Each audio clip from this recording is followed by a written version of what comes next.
Hello and welcome to Business Review 360, where we bring you a roundup of this week's top business stories and developments that impact the economy.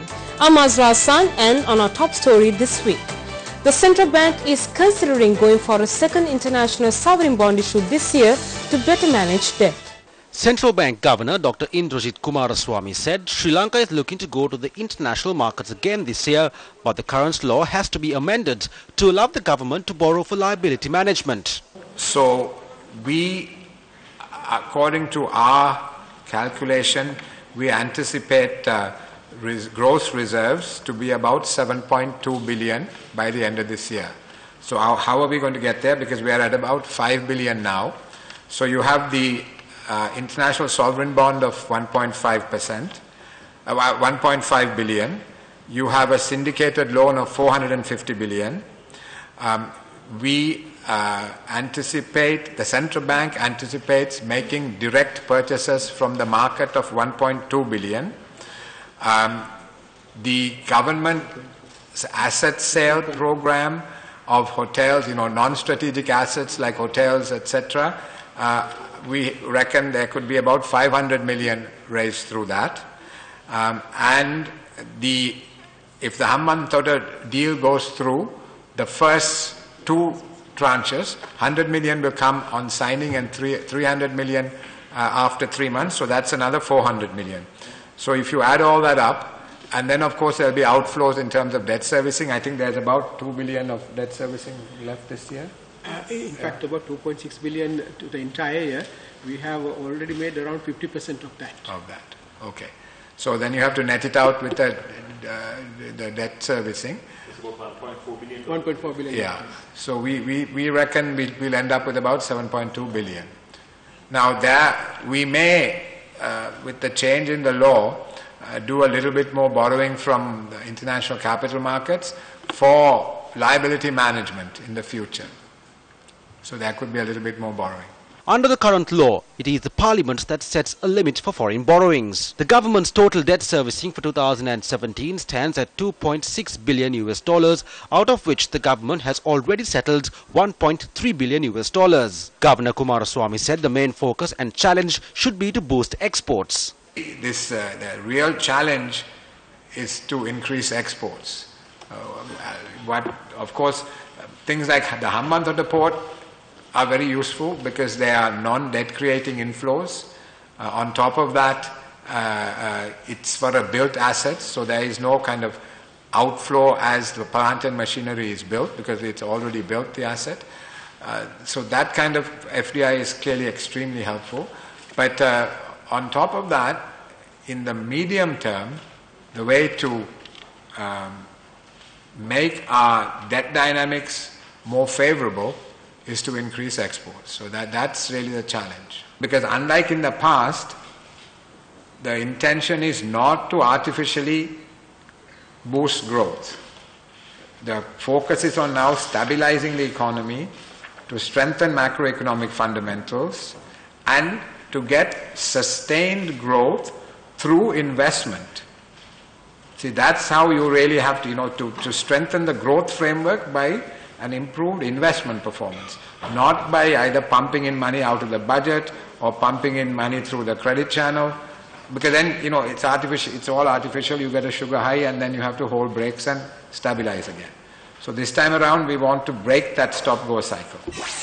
UN Economic and Social Commission for Asia and the Pacific says Sri Lanka has failed to improve quantity and quality of employment last year. The Economic and Social Survey for Asia and the Pacific 2017 shows that average employment growth in the Asia-Pacific region for 2016 has remained modest and steady at 1.1%, but the share of the vulnerable employment was high at 50%. The report says that Sri Lanka has a large proportion of low productivity jobs in the economy and higher wage inequality. Sri Lanka will soon be servicing Dutch naval vessels in the Indian Ocean. Let's have a look. Following a request from the Netherlands, Sri Lanka will soon be servicing Dutch naval vessels operating off the coast of Somalia. The cabinet has given the green light for a proposal by President Maithripala Sirisena as Defence Minister to sign a memorandum of understanding with the Netherlands. Sri Lanka also provides sea marshals to protect ships off the coast of Eastern Africa. The ICC International Maritime Bureau said 43 incidents of piracy and armed robbery against ships were reported between January to March 2017. Somali pirates hijacked the oil tanker Aries 13 with its Sri Lankan crew in March this year, the first successful hijacking of a commercial ship since the year 2012.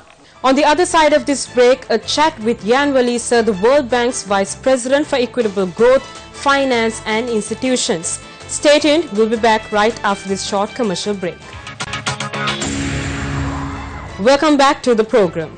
We sat down for a chat with a top official of the World Bank to discuss the challenges faced by Sri Lanka in attracting investment, boosting exports and creating more private sector jobs. Let's have a look. A very good evening to you and welcome to Biz First Review 360. You're with me, Krishan Devasagayan. And this evening we indeed have a very special guest with us. He is none other than the Vice President of the World Bank for Equitable Growth, Finance and Institutions. A very good evening to you, Mr. Jan Bellezza, and welcome to the show. It's a pleasure to be with you. Thank you very much. Mr. Bellezza, we know the government of Sri Lanka has expressed a development vision for the country that would result in higher exports, higher value-added manufacturing and 1 million more better jobs for the private sector. In your opinion, what do you think is the main challenge Sri Lanka will face in attaining these objectives? Well, I think that development vision builds on actions that the government is already undertaking, which include the negotiation of free trade agreements that are currently underway. I think that's the vision of integrating the Sri Lankan economy into the world economy through greater openness.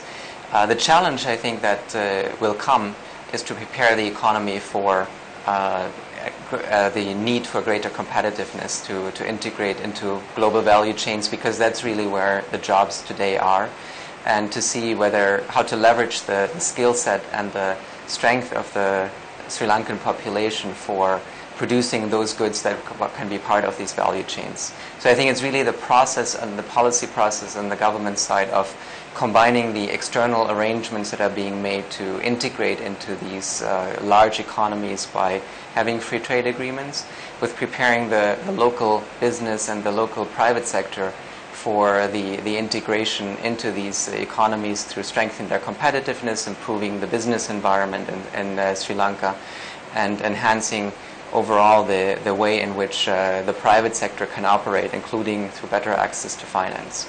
You spoke of competitiveness, but we all know when it comes to Sri Lanka's exports, we have been struggling for quite a long period of time in the global market in order to maintain our competitiveness. Do you think free trade agreements alone, such as the GSP Plus concession, would help Sri Lanka boost its competitiveness when it comes to exports in the global market? The trade agreements on their own will not be able to do it. I think the combination of a deliberate thinking through strategically on how to strengthen the economy and position it, I think is necessary. That includes, as I mentioned, the thinking through the investments that are necessary, for example, in infrastructure, some analysis of the economy as a whole, particular spatial analysis of where could potential new industries locate that might come as a result of these trade agreements, and making sure that they have the framework and the investments in place and the infrastructure in place to locate. Also enhancing some of the mega projects and making sure that they link into the local economy will be quite important. And then finally, I think thinking through how on the side of the education sector, what type of investment and adaptation might be necessary to twin with the private sector and the needs of the private sector. And we had conversations today with private investors, and many of them are excited about the opportunities of larger markets. But they also speak a lot about their need for having high skill, using, for example, the opportunity that the trade agreements provide not only on manufacturing and industries, but also on the services side. And that requires, in the world of today, skills in for example, information technology or in the logistics realm, where Sri Lanka is well positioned to grab a larger share of the global market with the right supportive investment policies by the government. Now it's almost been a decade since the conflict in Sri Lanka ended, but since the end of the conflict, Sri Lanka has struggled when it came to attracting large volumes of foreign direct investments. Moreover, the FDIs that do come into Sri Lanka are mostly largely focused on market-seeking investments. In your opinion, what do you think Sri Lanka needs to do in order to revitalize and make itself more attractive as an investment destination? We think that the government can take supportive actions through strengthening, for example, the doing business indicators and focusing in the area of the investment climate. That's one area. Another area is to deepen, I think, the investment promotion and focus it more strongly and have a more strong outward focus of the investment promotion activities by understanding which potential value chains may locate in Sri Lanka. That I think is absolutely critical for attracting industries and activities and services that may help with enhancing the export volume. A third aspect is a focused tourism strategy. After all, attracting tourists is the same as exporting tourism services. So it would be useful to understand what are the constraints, what are the limitations, and what type of infrastructure investment and framework would be needed to have a sustainable tourism sector in Sri Lanka, where a lot of people are looking to this destination actually as an attractive tourist destination. Shifting topic a bit, as you know, Sri Lanka is seeing a large number of tax reforms at present, mainly undertaken by the government in order to increase its revenue collection. One such example is the increase in the value-added tax, or VAT. Now, this has created quite a lot of disturbance in the minds of the general public. Mr. Bellezza, are such reforms, especially in tax, needed for Sri Lanka? And if so, how can it be done in a manner that reduces the impact on the poor people, especially of our country? Well, I would say if you look at the fiscal situation that the country faced, it was a very difficult one with a tax to GDP ratio of only 10%. So it was absolutely necessary to create maneuvering space for the government by finding ways in enhancing the revenue base and increasing revenue. Now, what's important, though, is not only how revenues are being raised and to raise them, but also how they are being spent. So one of the important aspects is to link this type of tax reform and the increase in revenue with a focused policy that either spends direct some of the spending to the poorest. That would be a targeted spending, and some of this we understand has happened in the response to the recent drought. Or second, to make sure that the investments that are being undertaken prioritize investments that are truly creating jobs and employment, and therefore help those who are currently at the lower end of the income spectrum through government investment in infrastructure and supporting investment for new foreign or domestic investors as they enhance their economic activity. I should add that another aspect is very important from our perspective, which is to use the statistical capacity of the Statistics Office more directly for policy making, but also for policy monitoring, and to make sure that the household surveys that are regularly conducted are truly feeding into a policy making and policy tracking process, so that if any of the reforms that are being undertaken, be it the free trade agreements or be it the tax reforms, need mitigation by better spending or by enhancing spending on the poorest in the society, that these actions can be taken early and in response to something that the government monitors regularly through these type of statistical information. Now, as we all know, a right to information law is currently being implemented in the country, and this is being considered as a landmark legislative. Why is such a law necessary for Sri Lanka, and how would it contribute to the Sri Lankan people? Well, I think this is really something that grew out of the demands of the population that wanted the government to be more open and give more access to information. And as we can also say that after these demands were made by the population, there was a very strong positive response by Parliament, which passed these laws.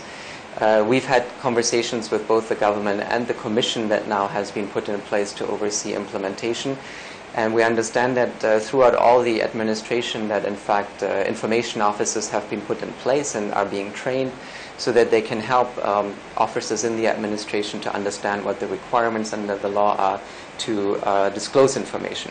Our experience is that open government helps with these type of reform processes that we discussed earlier, that when citizens feel that what they are being asked to contribute, say, be it through taxes or if there are economic changes that are being made, when at the same time the government opens up and shares information at the request of citizens and has a clear framework for it, it enhances the cohesiveness and the support for these type of reform processes, and it gives a stronger overall framework for economic policy making and for governance and for this environment in which government operates. Well, thank you for joining us this evening, Mr. Bellezza. It was a pleasure having you with us. It's been great to be with you. Thank you very much. You're welcome.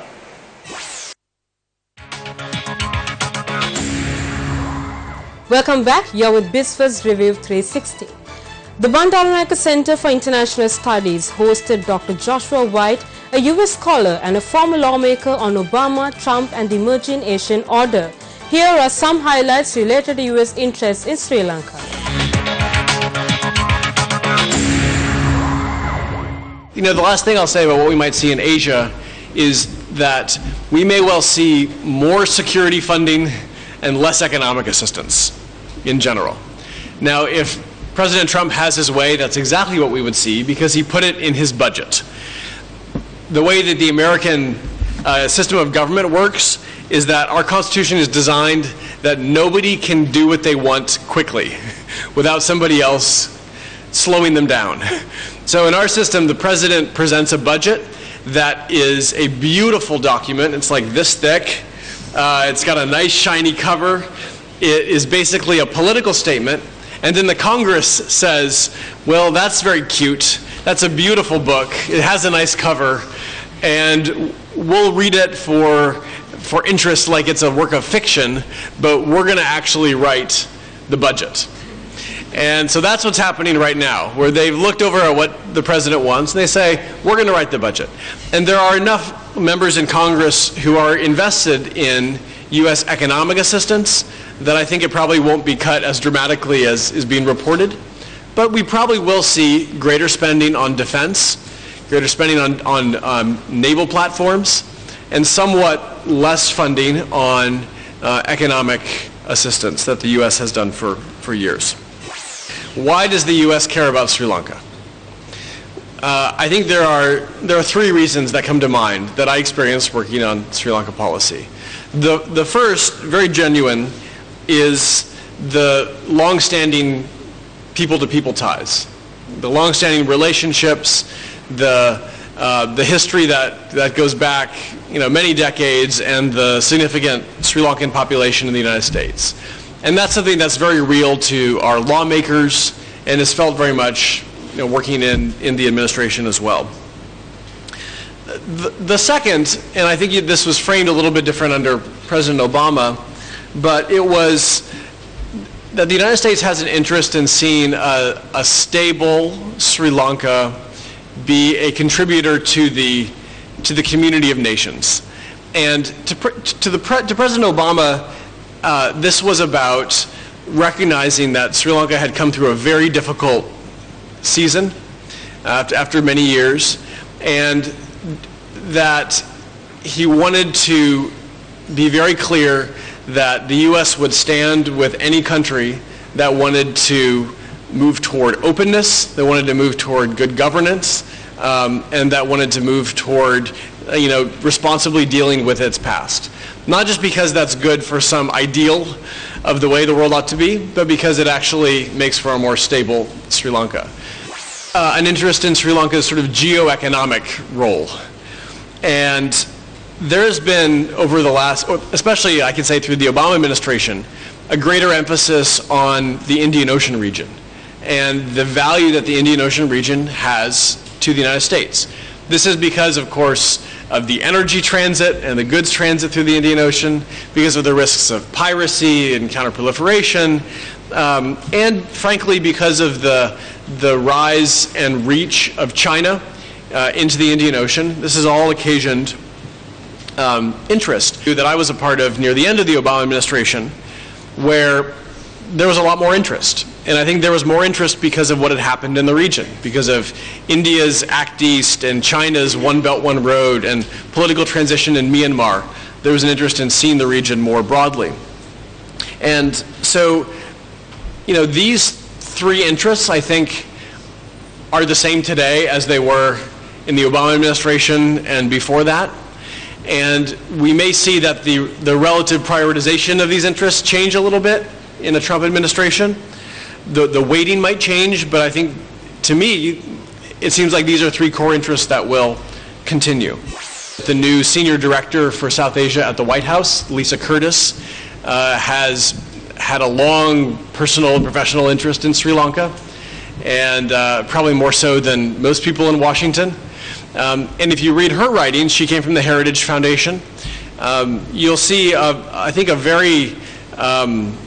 you'll see a very balanced view that supports U.S. engagement on post-war reconciliation and accountability, but also advocates for increased engagement on security and defense and sort of maritime issues. Okay, what can Sri Lanka be doing to capitalize on this moment, on this change in Washington, on the fact that we have a fairly chaotic transition, but it's a transition nonetheless, and it's happening. What can Sri Lanka do to secure its own interests? And here I would just close with three brief thoughts, and then I'm looking forward to question and answer on this or any other topic. But the first thing is that I think it still seems to me very much in Sri Lanka's interest to pursue the kinds of constitutional reforms and the kind of post-war accountability efforts that have been underway over the last few years. And that's not just because people in the United States like to see it, but it's because I think it's in Sri Lanka's interest to continue to engage the United States and the European Union and others to show progress, because it opens doors for other kinds of areas of cooperation.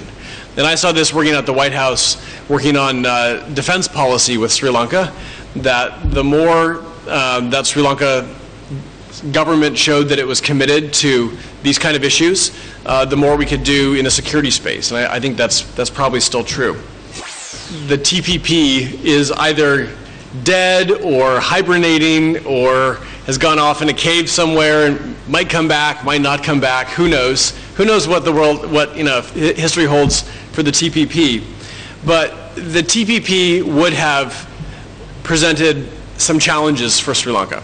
It would have created significant competitive pressures from Vietnam and others who were part of that trading bloc. And so, in a sense, Sri Lanka has a reprieve from the TPP that I think it would do well not to waste. There are many ways in which Sri Lanka, I think, could do more to be competitive for attracting foreign direct investment, could do more to diversify its economy from a few key sectors. And those are all things that are difficult and take time. And they're easier to do when you don't have some of your major sectors like textiles under pressure. So in some ways for Sri Lanka, this is a moment of opportunity.